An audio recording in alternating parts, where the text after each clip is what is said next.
सुबह के 7 बज रहे थे। गीतिका अपनी मम्मी की गोद में सर रख के लेटी हुई थी। मम्मी जमीन पे दीवार का टेक लेकर बैठी थी। कोई सोया नहीं था रात भर। जाहिर सी बात है, नींद भी कैसे आती। जब दुनिया से कोई चला जाता है तो उसके पीछे रह गए लोगों पे क्या बीतती है, कितना दर्द होता है। जब सोचो कि अब ये इंसान तुम्हें कभी नहीं दिखने वाला, कल तक तुम्हारी जिंदगी का हिस्सा था, आज यादों का हिस्सा बन के रह गया है। बस कितनी बातें करनी थी, कितनी पूछनी थी, सब धरा का धरा रह गया।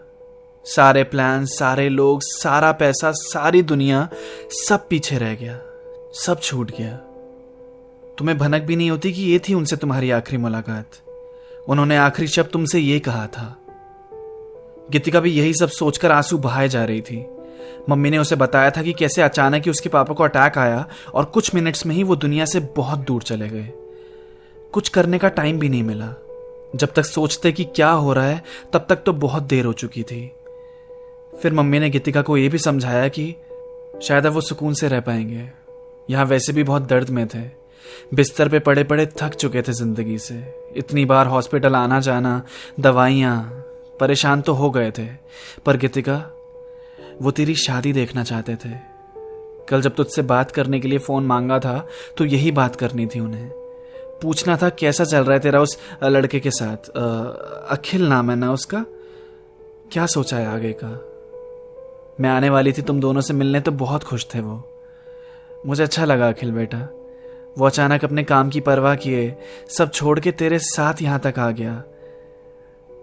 वो बहुत प्यार करता है तुझसे। तुम दोनों ने शादी के बारे में कुछ सोचा है? वैसे तेरे पापा की भी ख्वाहिश थी। गीतिका ने मम्मी को जवाब दिया, मुझे बहुत बुरा लग रहा है मम्मी। पापा मुझसे बात करना चाहते थे और मैंने की नहीं। एक पल में कैसे सब बदल गया ना। पापा की ख्वाहिश मैं तो पूरी करना चाहती हूं, पर मुझे अखिल का नहीं पता वो श्योर है कि नहीं। तू पूछ कर तो देख उससे। डर लगता है।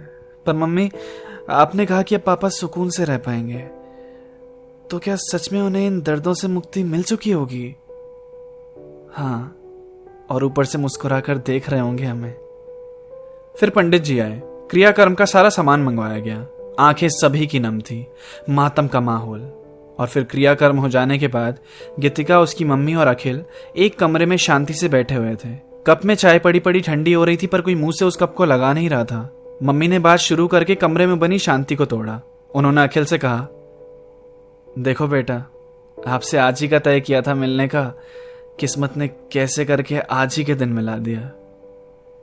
हाँ आंटी, वही ना, जो होना होता है होता ही है। वैसे आप भी मुझे मम्मी कह के बुला सकते हो, मुझे अच्छा लगेगा। इतना सुनकर गीतिका ने मम्मी की तरफ देखा और अखिल ने आधी स्माइल करते हुए गीतिका को। बैठे बैठे शाम हो गई। 7:15 बजे दरवाजे पे नॉक हुआ। मम्मी उठकर दरवाजा खोलने गई। गीतिका और अखिल कमरे में बैठे हुए थे। मम्मी ने दरवाजा खोला। कंधे पे बैग लटकाए सान्या थी बाहर। मम्मी ने सान्या को देखकर कहा, वो सान्या, आओ आओ। सान्या ने पैर छुए और अंदर बढ़ गई। वहां गीतिका ने अखिल से पूछा, मम्मी ने सान्या का नाम लिया ना? वो क्या कर रही है यहां पे? उसे किसने बताया? अखिल ने जवाब दिया, कल ही वो तुम्हें कॉल कर रही थी तो तुम्हारा फोन मैंने पिक किया था और मैंने ही बताया था उसे। तुम्हें क्या जरूरत थी अखिल उसे बताने की कुछ भी? गीतिका, वो फ्रेंड है हमारी और तुम्हारी बेस्ट फ्रेंड है। तुम ऐसे क्यों रिएक्ट कर रही हो? उसे तो पता होना ही चाहिए। मुझे नहीं चाहिए लोग, अकेले रहना है मुझे। गीतिका, क्या हो गया तुम्हें? वो कोई और नहीं, सान्या है। और वो तुम्हारे बारे में सुनकर इतनी दूर से यहां तक आई है। आई नो तुम्हारी हालत ठीक नहीं है, बट वो तुम्हारे लिए ही आई है गीतिका। पर मैंने तो नहीं बुलाया ना उसे अखिल, वो क्यों आई है? सान्या को इधर पाकर तुम्हें अच्छा लगना चाहिए, पर पता नहीं तुम्हें बुरा क्यों लग रहा है। मैं थोड़ा शॉक हो रहा हूं तुम्हें ऐसे देखकर। सान्या ने गीतिका के रूम में एंटर किया। गीतिका ने सान्या को देखकर अपनी नजरें घुमा ली। अखिल सान्या के पास गया और उससे कहा, अरे हाय सान्या, आओ बैठो। सान्या बिस्तर पे बैठ गई जहां गीतिका और अखिल बैठे थे। सान्या ने गीतिका से पूछा, कैसी है तू? अखिल ने जैसे ही मुझे बताया मुझसे रहा नहीं गया। मैं तुझसे मिलना चाहती थी तो बस आ गई। गीतिका ने थोड़ा चिढ़ते हुए सान्या को जवाब दिया। पर तेरी भी तो मम्मी की तबीयत खराब थी ना, तो तुझे नहीं लगता तुझे उनके पास ही रहना चाहिए था? यहाँ और सब हैं ही। सान्या को कुछ अजीब लगा गीतिका को ऐसे बात करते हुए सुनकर। उसने गीतिका से बोला, बट इस मोमेंट में मैं तेरे साथ होना चाहती हूँ, तो आ गई और कुछ नहीं सोचा मैंने।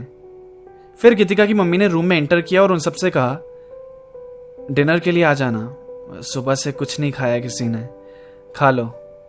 तभी गीतिका ने कहा, मन नहीं कर रहा मम्मी, मुझे मत देना। सान्या ने बोला, थोड़ा सा खा ले यार, तुझे खाना है तो खा ले, मुझे फोर्स मत कर। अखिल ने गीतिका की तरफ देखा, फिर सान्या को। डिनर के वक्त सान्या और अखिल साथ बैठे हुए थे। अखिल ने सान्या से कहा, सॉरी यार सान्या, गीतिका भी ठीक नहीं है, इसीलिए ऐसे बात कर रही है, तुम दिल पर मत लेना। तुम क्या बात कर रहे हो अखिल? आई नो उसकी क्या हालत है, और मुझे क्यों बुरा लगेगा उसकी बात का। फिर सान्या ने अपने मन में बोला, मेरी बेस्ट फ्रेंड के बारे में मुझे बता रहा है, जैसे मुझसे ज्यादा जानता हूं गीतिका को। रात को सान्या गीतिका के रूम में गई, उसी के साथ सोने वाली थी वो। सान्या ने सोचा गीतिका को थोड़ा अच्छा फील कराए, तो उसने उसे पुरानी कुछ बातें बताना शुरू की, जिससे उसका मन डिस्ट्रैक्ट हो थोड़ा।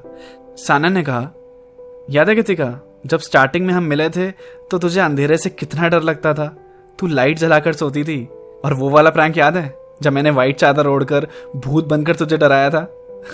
तू कैसे चिल्लाई थी। गीतिका ने कहा, यार मुझे नींद आ रही है, मैं सो रही हूं, तुझे जब सोना हो सो जाइयो। मैं तो अभी थोड़ी देर बैठूंगी, यू नो, डायरी एंट्री। गीतिका सान्या की बात सुनकर थोड़ा गुस्से में आ गई। फिर उसने बोला, ओ हाँ, डायरी एंट्री कैसे भूल सकती हूं मैं, वो तो लिखनी ही पड़ेगी तुझे, नहीं तो सारी बातें मन में ही रह जाएगी तेरी। सान्या ने गीतिका की तरफ देखा और फिर वो उसके पास चलकर आई। गीतिका, मैंने कुछ किया है क्या? तू बहुत डिफरेंट बिहेव कर रही है, और मुझे लग रहा है सिर्फ मेरे साथ। मैं डिफरेंट बिहेव कर रही हूं?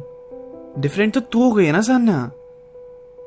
गीतिका तू बहुत स्ट्रेस में है, आई अंडरस्टैंड, सो जा।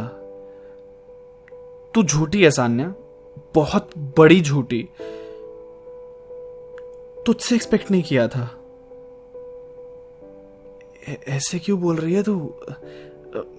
मैंने क्या कर दिया यार?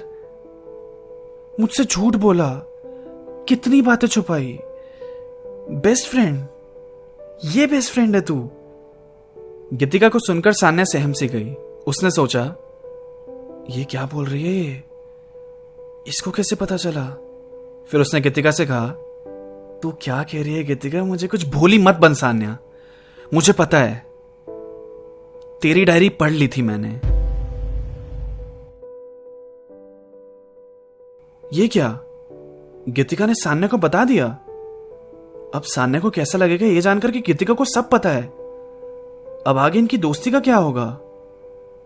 देखते हैं, मिलते हैं अगले हफ्ते। तब तक मुझे इंस्टाग्राम पे फॉलो कर लो @abhash19। वहां स्टोरीज के थ्रू मैं सारी अपडेट्स देता रहता हूं आने वाले एपिसोड्स के बारे में। और यूट्यूब पे चैनल सब्सक्राइब कर लो राइम अटैक्स। और सुनते तो रहना ही है सबको, स्टोरीज विद आभाष झा।